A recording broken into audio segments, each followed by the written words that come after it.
बगैर सच।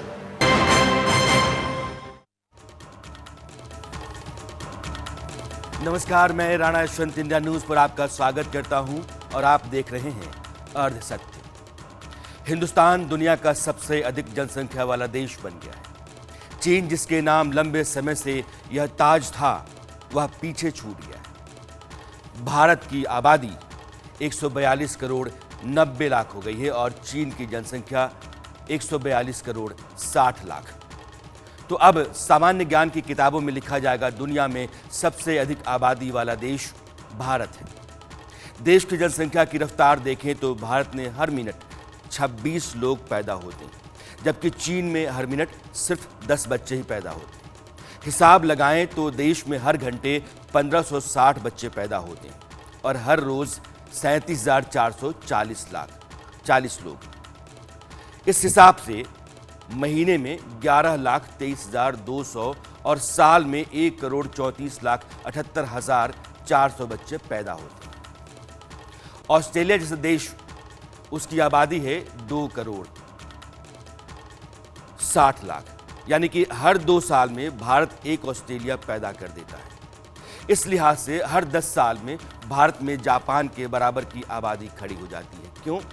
क्योंकि जापान की आबादी है 13 करोड़। नतीजा यह है कि देश की अधिक ताकत इतनी बड़ी आबादी की रोजाना जरूरतों को पूरा करने में ही खप जाती है। तरक्की की रफ्तार धीमी पड़ जाती है।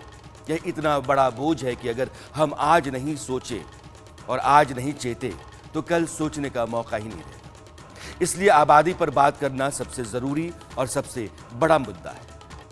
इसको मैं आज लाल किले से स्पर्श करना चाहता हूं और वो विषय है हमारे यहां बेतहाशा जो जनसंख्या विस्फोट हो रहा है। ये जनसंख्या विस्फोट हमारे लिए, हमारी आने वाली पीढ़ी के लिए अनेक नए संकट पैदा करता है। हमारे देश में आज भी स्वयं प्रेरणा से एक छोटा वर्ग परिवार को सीमित करके अपने परिवार का भी भला करता है और देश का भला करने में बहुत बड़ा योगदान देता है। ये सब सम्मान के अधिकारी हैं, ये आदर के अधिकारी हैं, जिनका उनका जितना सम्मान करें, छोटा परिवार रख के भी वो देशभक्ति को ही प्रकट करते हैं। जनसंख्या विस्फोट, इसकी हमें चिंता करनी ही होगी।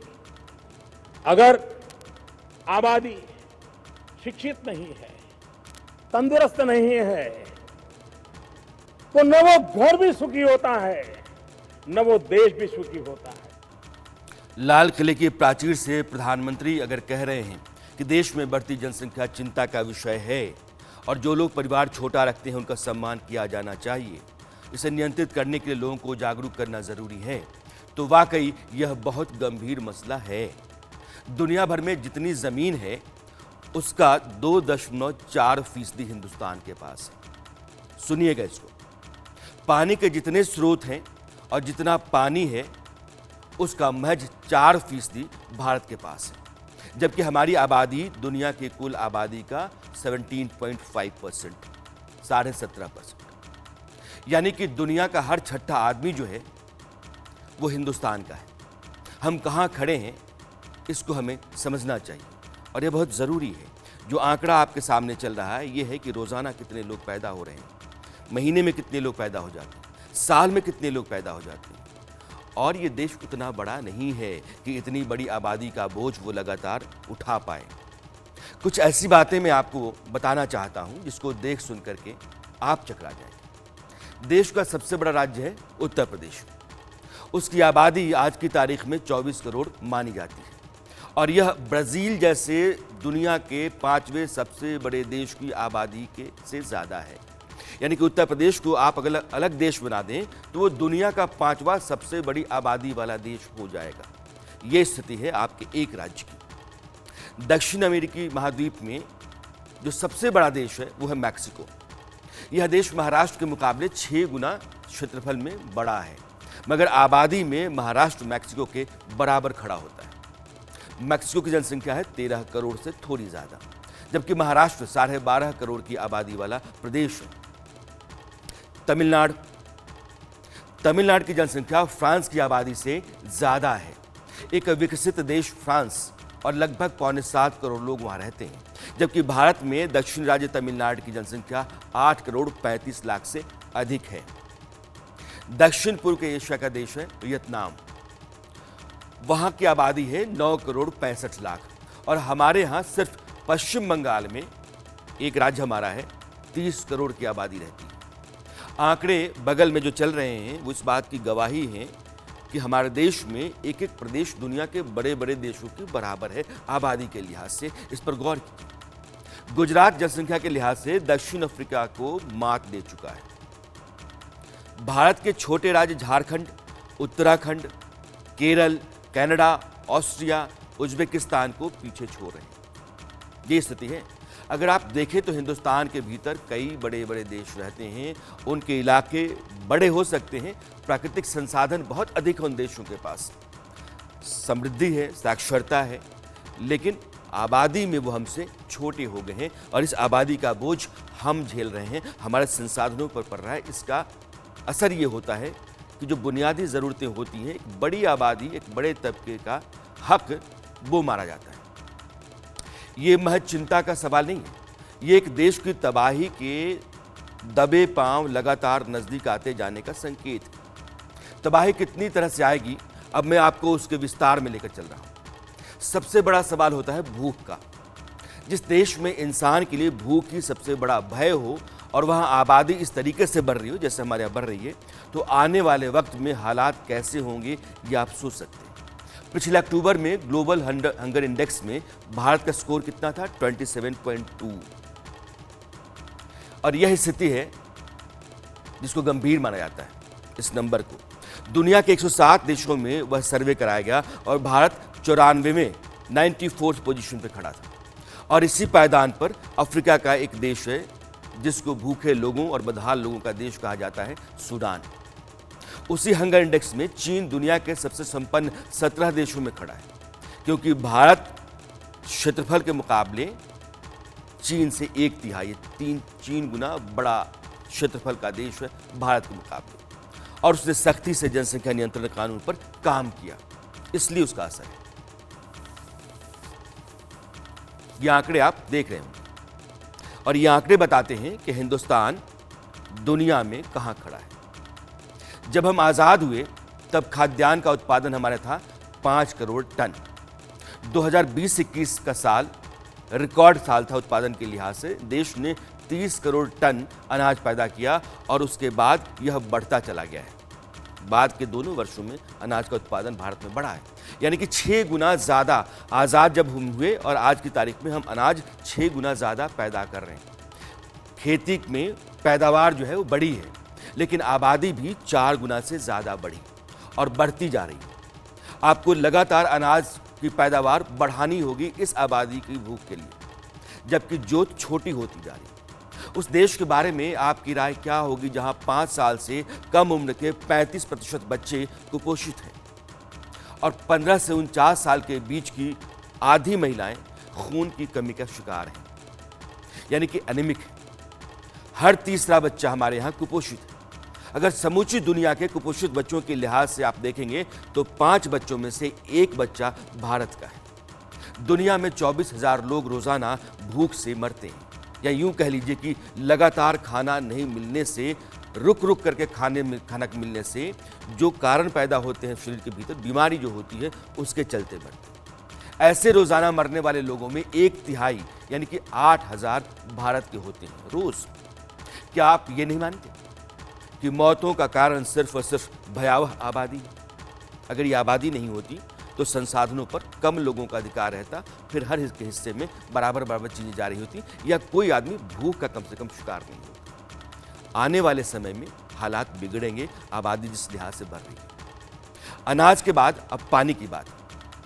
हमने पहले कहा कि जिस देश की दुनिया में जिस देश की आबादी 17.5% है, हर 6ठा आदमी भारत का है, उसके पास पानी कितना है? 4%।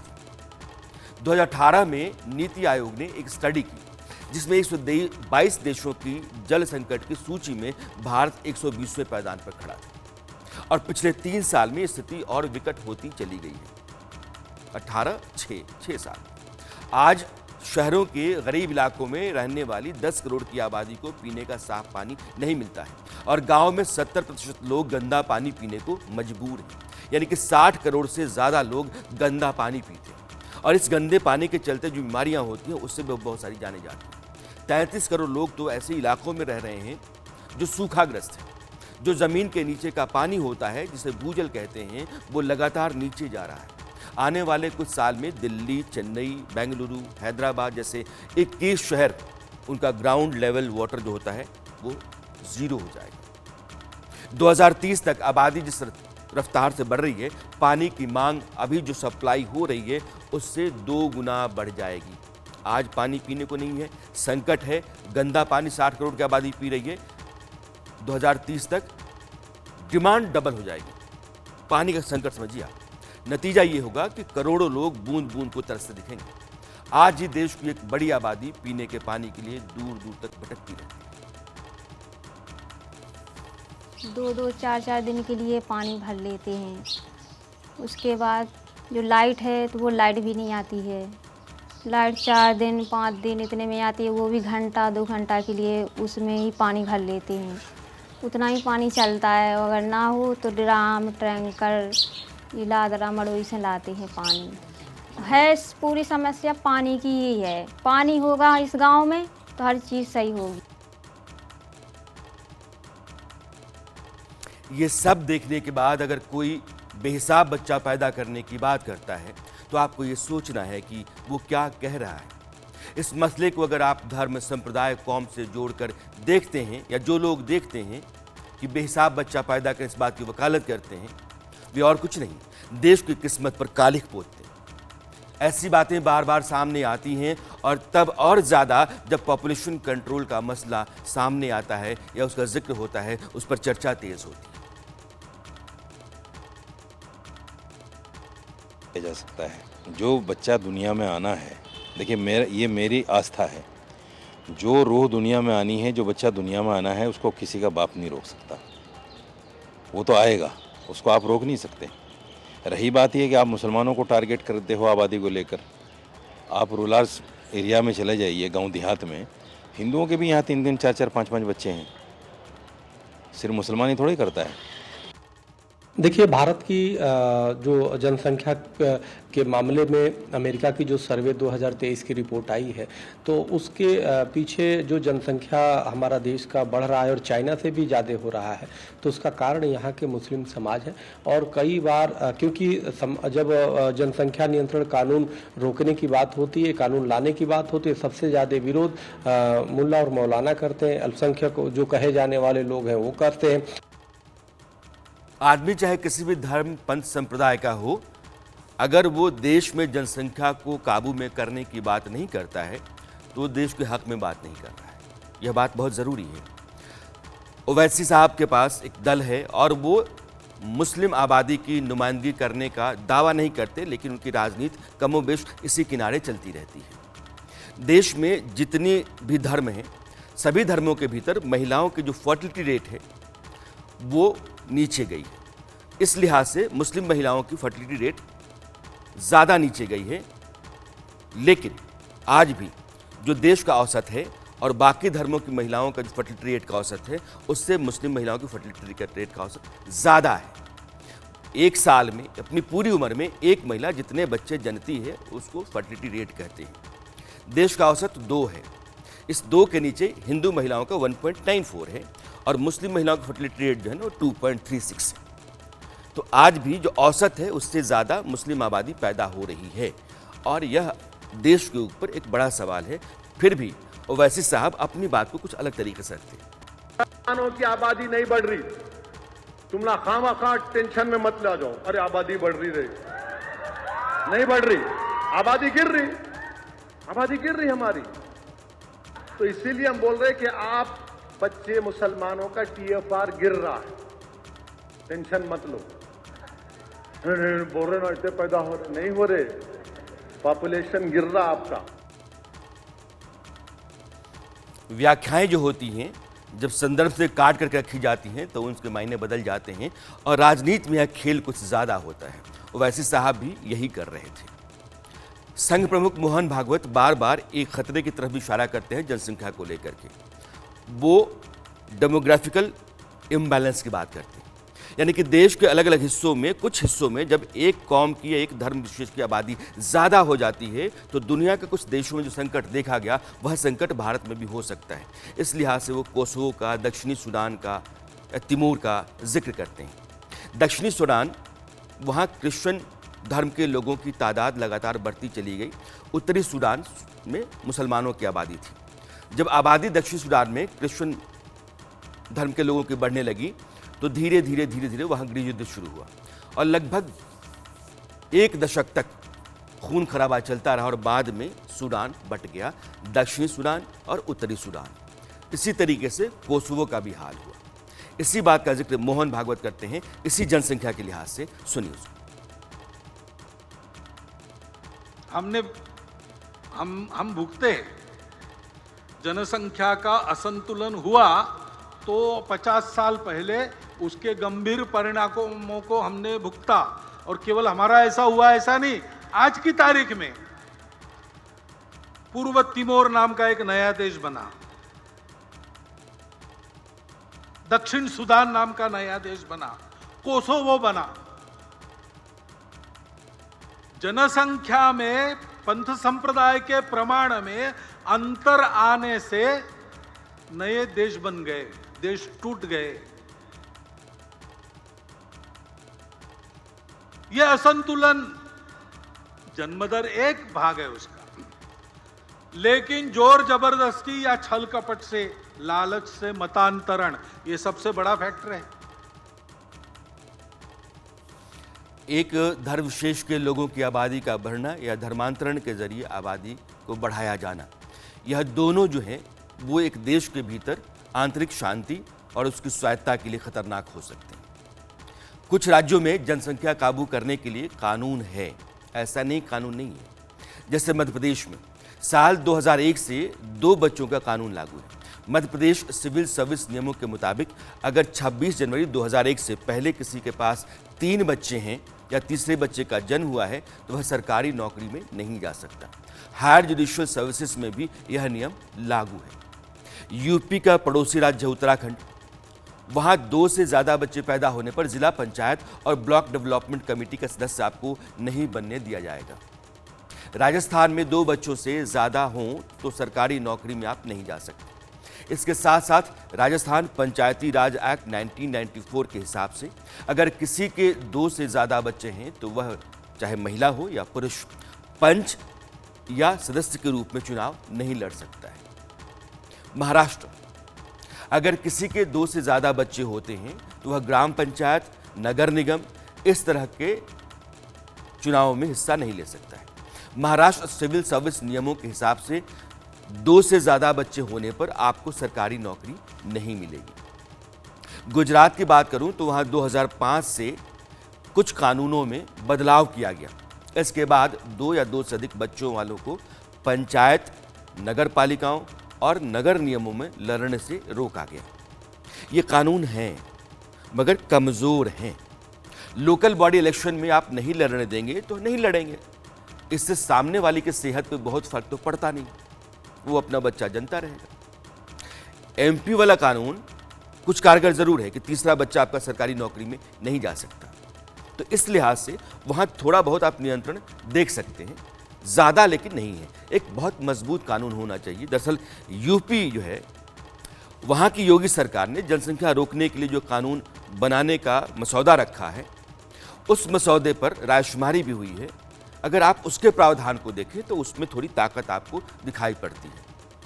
यह मसौदा कहता है कि अगर आपका एक बच्चा है या एक बच्चा पैदा करते हैं तो बच्चे की मुफ्त हेल्थ केयर सरकार देखेगी, उसको मुफ्त हेल्थ केयर मिलेगी। एडमिशन में और सरकारी नौकरी में प्राथमिकता दी जाएगी।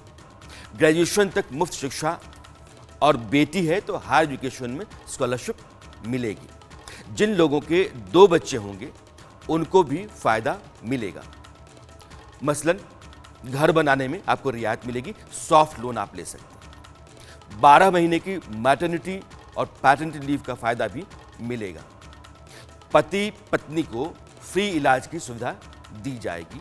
ये स्थिति है उत्तर प्रदेश में उस मसौदे में जिसको लेकर के सरकार कानून बना सकती है। यूपी सरकार जो कानून बनाने जा रही है उसमें सरकारी कर्मचारियों के लिए अलग से प्रावधान है। अगर कोई कर्मचारी है और उसका एक ही बच्चा है तो पूरी सर्विस के दौरान 2 इंक्रीमेंट उसको मिलेगी। बच्चे को 20 साल की उम्र तक हेल्थ कवरेज, बीमा इंश्योरेंस, एजुकेशन और सरकारी नौकरी में प्राथमिकता दी जाएगी। बेटी है तो हायर स्टडी में स्कॉलरशिप मिलेगी। अगर किसी सरकारी कर्मचारी के पास 2 बच्चे हैं तो सर्विस पीरियड में 2 एक्स्ट्रा इंक्रीमेंट आपको दी जाएगी। पेंशन में 3% इजाफा किया जाएगा। घर के लिए प्लॉट खरीदने और लोन में काफ़ी रियायत के साथ साथ बिजली, पानी, हाउस टैक्स वगैरह में छूट आपको दी जाएगी, मिलेगी। लेकिन अगर आप 2 से अधिक बच्चे पैदा करते हैं, 2 बच्चों की नीति का पालन नहीं करते हैं, तो आपको ना तो सरकारी नौकरी मिलेगी, ना सरकार की कल्याणकारी योजनाओं का फायदा, राशन, घर, गैस सिलेंडर, शौचालय, इसका फायदा नहीं मिलेगा और ना ही स्थानीय निकाय चुनाव आप लड़ पाएंगे। इसके अलावा भी कई और तरह के दंड का प्रावधान इसमें है, इस मसौदे में। अब आप बताइए कि इस कानून से किस जाति, धर्म, संप्रदाय का नुकसान हो रहा है? इस तरह का कानून तो केंद्र सरकार को बनाना चाहिए। मजबूत जनसंख्या नियंत्रण कानून केंद्र के स्तर पर बनाया जाए तो समूचे देश में आबादी पर लगाम लगाने में सहूलियत होगी, फायदा हो सकता है। इसलिए पॉपुलेशन कंट्रोल की बात होती है। जनसंख्या नियंत्रण से क्या फायदा होता है उसको मैं आपको समझाना चाहता हूं। चीन ने 1979 में 1 चाइल्ड पॉलिसी लागू की। एक पति पत्नी एक ही बच्चा पैदा करेंगे और 37 साल तक ये नीति चलती रही। 2016 में चीन ने अपनी पुरानी नीति को हटा करके 2 चाइल्ड पॉलिसी, यानी कि 2 बच्चे पैदा आप कर सकते हैं, उस पर वो आ गया, क्योंकि तब तक जनसंख्या कंट्रोल हो चुका था और देश की आर्थिक स्थिति काफ़ी बेहतर हो चुकी थी। अब तो चीन ने 3 चाइल्ड पॉलिसी भी बना ली है। जनसंख्या की रफ्तार रोकने से चीन को क्या फायदा हुआ, अब जरा इसको समझिए। चीन ने जब आर्थिक सुधार शुरू किए 1979 में पॉपुलेशन कंट्रोल, और यही समय है आर्थिक सुधारों का भी। सिंगल चाइल्ड पॉलिसी और आर्थिक सुधार साथ साथ चले 1978-79, और वहां जो प्रति व्यक्ति आय थी चीन में वो 155 अमेरिकी डॉलर थी, और तब भारत में प्रति व्यक्ति आय थी 210 अमेरिकी डॉलर। 155, 210। हम बेहतर हालत में थे, भारत संपन्न था चीन के मुकाबले 1979-80 में, और उस वक्त भारत से 26% ज़्यादा गरीब चीन में थे। आज क्या स्थिति है? चीन में प्रति व्यक्ति आमदनी भारत के मुकाबले 5 गुना ज़्यादा है। 20 साल उधर और 20 साल इधर, सिर्फ 4 दशक में वो 5 गुना ज़्यादा चला गया। चीन दुनिया की आज की तारीख में दूसरी सबसे ताकतवर अर्थव्यवस्था हो चुका है। ये फायदा पॉपुलेशन कंट्रोल का हुआ। कारण यही है 1980 से लेकर के आज तक चीन में 40 करोड़ आबादी बढ़ी, और 1980 से आज तक भारत में 70 करोड़ की आबादी बढ़ी, जबकि हमारे पास चीन के मुकाबले 1/3 ज़मीन है। हम 32 लाख स्क्वायर किलोमीटर का देश हैं और चीन 98 लाख स्क्वायर किलोमीटर का देश है। बहुत बड़ी आबादी, क्षेत्रफल उसके पास। मामला साफ है, आर्थिक तरक्की की रफ्तार चाहे आप जितना बढ़ाएं, लोगों की जिंदगी में बेहतरी तभी आएगी जब आबादी पर लगाम लगी रहेगी। प्रधानमंत्री यूं ही बार बार घर परिवार को छोटा करने के लिए आवाज नहीं लगाते। इसके पीछे एक बड़ी चिंता है और देश का एक बड़ा संकट है। आबादी कम होगी तो क्वालिटी ऑफ लाइफ अच्छी होगी, प्रतिभाओं को उभरने का मौका मिलेगा और खुद को साबित करने के अवसर बढ़ेंगे। आज भारत के लिए अच्छी बात यह है कि जो नौजवान देश के हैं उन्होंने दुनिया की ज़रूरतों के मुताबिक अपने अंदर प्रतिभा पैदा की है। आज भारतीय नौजवानों के टैलेंट का दुनिया में कोई सानी नहीं है। यह तब है जब भारत में कई तरह की कमी और घर की बुनियादी ज़रूरतों के चलते एक बड़ी आबादी अपनी प्रतिभा के मुताबिक काम नहीं कर पाती। उसका टैलेंट ठहर जाता है, ठप पड़ जाता है, मर जाता है। आज भारत की जो आबादी है उसकी औसत उम्र जानते कितनी है? 29 साल, जबकि चीन की औसत उम्र है 39 साल। इतनी बड़ी नौजवान आबादी दुनिया पर राज कर सकती थी अगर उसे बचपन से बेहतर पढ़ाई लिखाई और जीवन स्तर मिल सकता था, लेकिन ऐसा नहीं हुआ। आज जब हिंदुस्तान दुनिया का सबसे बड़ा देश बन चुका है आबादी के लिहाज से, और आने वाले समय में हिंदुस्तान के सामने कई बड़े संकट खड़ा होने वाले हैं आबादी के कारण ही, देश के हर आदमी को इस मामले पर गंभीरता से सोचना चाहिए। परिवार को छोटा रखने की हर मुमकिन कोशिश की जानी चाहिए और वह आदमी इस देश को बनाने में, इसकी किस्मत बेहतर करने में बड़ी भूमिका निभाता है जो एक बच्चा पैदा करता है। यह मानकर चलिए, यह एक तरह की राष्ट्र सेवा भी है। आज के लिए बस इतना ही। मुलाकात आपसे फिर कल होती है। कोई नया मुद्दा होगा, कोई सवाल दूसरा होगा। तब तक के लिए नमस्कार। आधा हिस्सा जिसके बगैर सच पूरा नहीं होता वो है अर्ध सत्य।